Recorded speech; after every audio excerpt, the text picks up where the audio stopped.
조국 대표님이 안철수, 김웅, 유이동에 추가로 3명 더 있다라고 하셨는데 그중 한 명이 이 사람이었던 걸까요?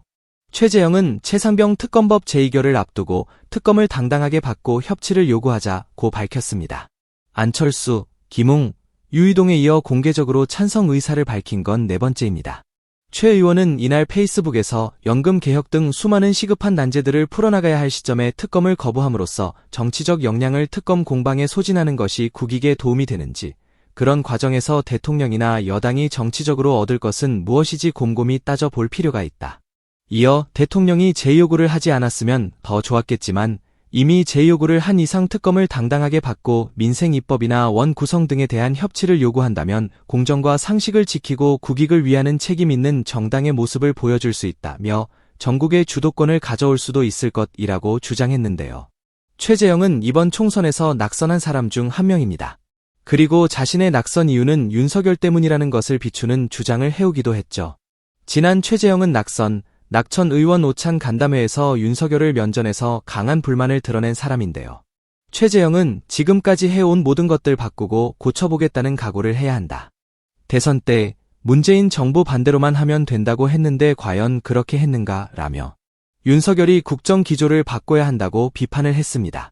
그리고 다른 낙선자들은 면전에서는 불만을 드러내지 못했지만 간담회 이후 불만을 쏟아냈다고 하는데요. 한 참석자는 정권 심판론 때문에 싸그리 후보들이 전사했다며 평소보다 낮은 톤으로 발언을 하긴 했지만 그게 대통령의 커다란 변화나 자기 쇄신을 읽을 수 있는 정도의 신호는 아닌 것 같다고 말했으며, 또 다른 참석자는 그런 말을 기대하지도 않았고 그런 걸 할 사람도 아니다라고 가세했고, 떠나는 입장에서 문제점을 지적해봐야 무슨 소용이 있겠느냐며 허공에 대고 부르짖는 격이라는 격앙된 반응도 있었다고 합니다. 심지어 일부 의원들은 아예 대통령 초청 오찬에 불참했는데요. 한 의원은 거길 뭐 타러 가느냐, 별로 얘기할 기회도 없을 텐데 라며 가서 밥만 먹고 오는 그런 일은 못한다 라고 말했으며, 또 다른 의원은 언제부터 그 사람들이 낙천자들을 챙겼느냐면서 더불어민주당이 해병대원 특검법을 통과시키려고 하니 뒤늦게 반란표 던지지 말라고 부른 거 아니겠느냐라는 그날따라 머리가 잘 돌아가는 판단력을 보인 국힘 의원도 있었습니다. 윤석열과 국힘은 어떻게든 낙선 의원 58명을 본회의장으로 이끌어서 재의결 부결을 누르게 해야 하는 게 최대 과제인 상황에서 안철수, 김웅, 유이동에 이어 최재형이 추가가 되었습니다. 그렇지만 사실 17표가 필요하기 때문에 매우 어려운 상황이라 너무 기대를 하시지는 말아 주셨으면 합니다. 저들은 국힘입니다. 현재 찬성표를 던진다고 떠드는 사람들도 믿을 수는 없습니다. 그럼에도 불구하고 최상병 특검법이 통과가 되기를 염원하는 국민들과 이 더운 날씨에도 거리에서 땀 흘리며 집회를 하는 시민들이 많기에 우리는 포기하면 안 됩니다. 한편 박근혜 정부 문고리 3인방이라고 불리울 만큼 박근혜 정부 핵심 인물 중에 한 명인 정호성을 대통령실 비서관으로 발탁했습니다. 정호성은 윤석열이 수사한 박근혜 정부 국정농단 사건으로 유죄를 받은 인물인데요. 그런데 윤석열은 22년 12월에 자신이 수사했던 범죄자들을 대거 특별사면을 했습니다. 그 중에 정호성도 포함이 되었죠. 결국 자신이 반헌법적 행위, 중대행위라며 수사해서 감옥에 보낸 사람을 사면해주는 것도 모자라 대통령실 비서관으로 발탁했습니다. 이재명 대표는 피의자라 안 만난다더만 미친 내로남불을 보여주었습니다. 어제 한 말도 손바닥 뒤집듯 뒤집어 버리는 게 우파 종특이긴 합니다만 이건 뭐 자신이 무슨 말을 하는 건지도 모르는 수준이 아닐까? 하는 생각도 드는데요.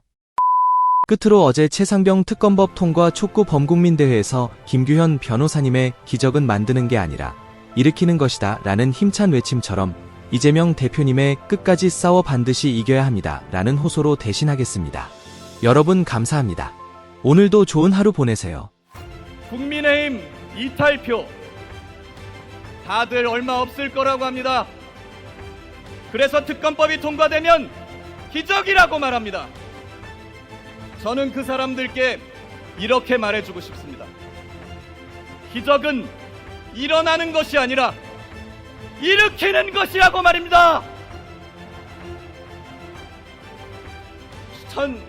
1919년 3월, 1960년의 4월, 1980년의 5월, 1987년의 6월, 그리고 2016년 탄핵의 촛불까지 우리 국민들은 위기의 순간순간마다 기적의 역사를 만들어 왔습니다. 아무리 힘들고 어려워도 포기하지 않으면 기적은 일어납니다. 그 주역은 바로 여기 계신 국민들입니다. 여기 모여있는 우리가 바로 새 해병이고 박정훈 대령이고 말 안 듣는 해병대고 기적의 역사를 이어갈 이 나라의 주권자들입니다. 3일 뒤면 새표결입니다. 기적은 반드시 일어납니다. 우리 다 함께 일으켜봅시다. 우리같이 자기 죄를 덮으려고 국가 권력을 사유한 저 범죄자들을 물리치고 진실을 밝혀봅시다. 5월 28일 우리 국회에서 다 함께 새로운 기적의 역사를 열어갑시다. 차렷, 경례, 필승. 바로 한계를 넘어서고 국민을 능멸하는, 국민을 배반하는 대통령과 정부 여당의 이 폭정에 대해서 이제 함께 손잡고 함께 싸워갑시다. 장 내에선, 장 외에서든, 잠자리에서든, 아니 꿈자리 속에서도 반드시 싸워서 이깁시다, 여러분.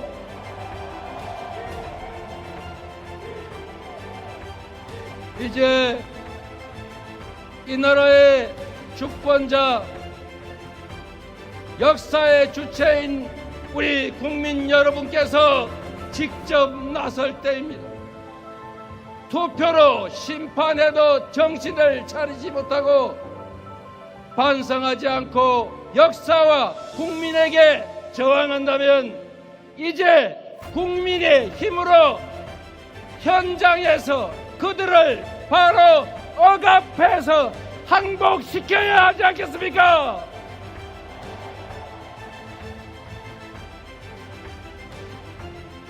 우리가 바로 주인임을 보여줍시다. 우리가 바로 대한민국을 책임지는 위대한 주인임을 그들에게 보여줍시다. 그들의 저 오만함과 교만함을 꺾고 이 나라의 주인이 바로 우리 자신임을 행동으로, 실천으로 반드시 증명합시다, 여러분.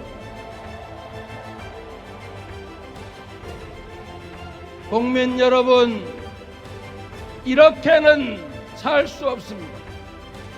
더 이상 견딜 수 없습니다.